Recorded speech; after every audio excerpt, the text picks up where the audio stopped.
Bonjour à toutes et à tous, voici notre JT du Parlement.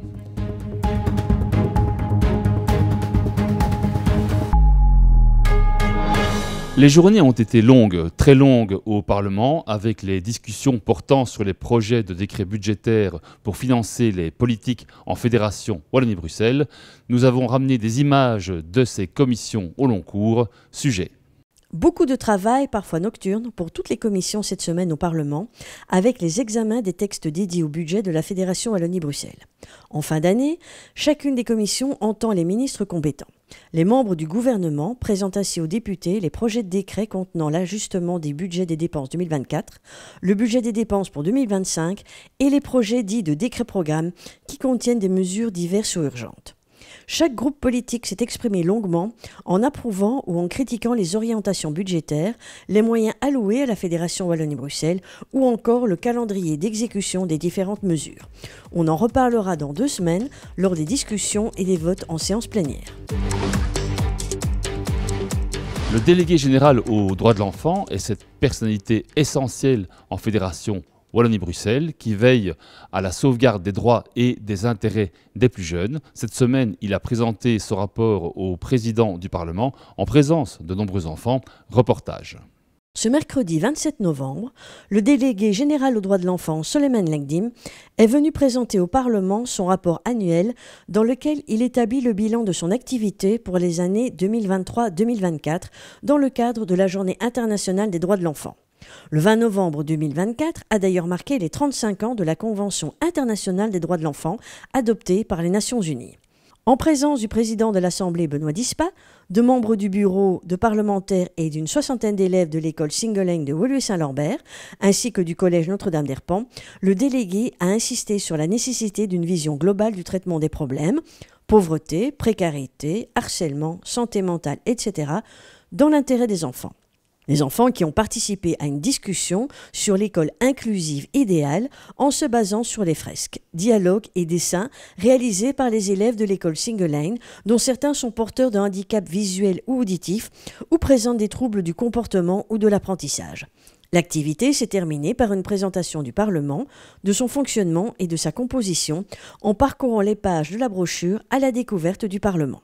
C'est très important d'entendre le délégué général aux droits de l'enfant parce qu'il est le porte-voix des enfants et des jeunes dont on sait que pour certains d'entre eux, ils connaissent des situations extrêmement difficiles. Et donc que l'on puisse entendre le délégué général et entendre également les jeunes qui sont présents aujourd'hui dans l'objectif d'élaborer ensemble une société plus inclusive, que l'on en revienne à l'essentiel et notamment à cette nécessité d'avoir une école inclusive et une société inclusive pour tous les enfants, pour tous les jeunes, ça me paraît vraiment très important.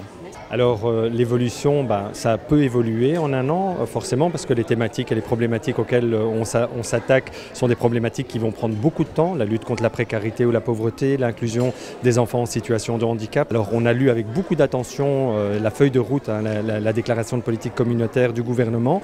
Dedans, il y a de bonnes choses, notamment sur les enfants en situation de handicap ou sur le fait, par exemple, qu'on limite le nombre d'élèves par classe à 24, ça va dans la bonne direction. Et puis il y a d'autres choses qui nous inquiètent un petit peu plus, notamment sur la gratuité scolaire ou sur le sort des mineurs en conflit avec la loi, donc les mineurs délinquants. Et donc on sera très attentif à la situation, c'est notre rôle, c'est mon costume et je l'assumerai. La guerre fait toujours rage en Ukraine. L'un de ses ressortissants, philosophe, journaliste et écrivain, était de passage au Parlement. Il nous a apporté son point de vue. Rencontre.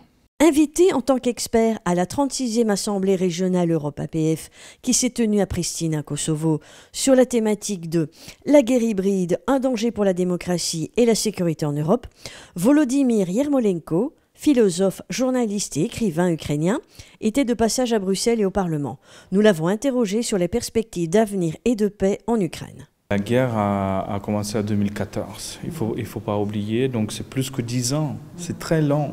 Et bien sûr, mais malgré toute cette fatigue, malgré cette situation, malgré les frappes quotidiennes, mais bien sûr les Ukrainiens vont continuer le combat, vont continuer la résistance. Mais la vraie question c'est que si Poutine continue, s'il gagne cette guerre, donc c'est un signe à tous les dictateurs du monde. Et si Poutine gagne, donc ça c'est une très mauvaise nouvelle pour le monde entier. Le Parlement a accueilli la cérémonie de remise du prix François Delors. Il récompense un travail de fin d'études sur la problématique LGBTQIA+. On regarde. La 14e édition du prix François Delors a eu lieu ce mercredi 27 novembre à l'issue de la séance plénière. Organisée par l'association Prisme, qui récompense un travail de fin d'études contribuant de manière novatrice à l'enrichissement des connaissances sur les questions et les cultures LGBTQIA+, le prix a été décerné à Alix Fournier pour son mémoire de master de spécialisation en études de genre, pour lequel il a obtenu la plus grande distinction. Intitulé « Naviguer sa transition, une sociologie matérialiste des parcours transmasculins dans le paysage de soins belges francophones ». Ce mémoire a emporté les suffrages des membres du jury. Anne Laffu, 3e vice-présidente du Parlement, a remis le prix au lauréat en le félicitant pour la qualité du travail accompli.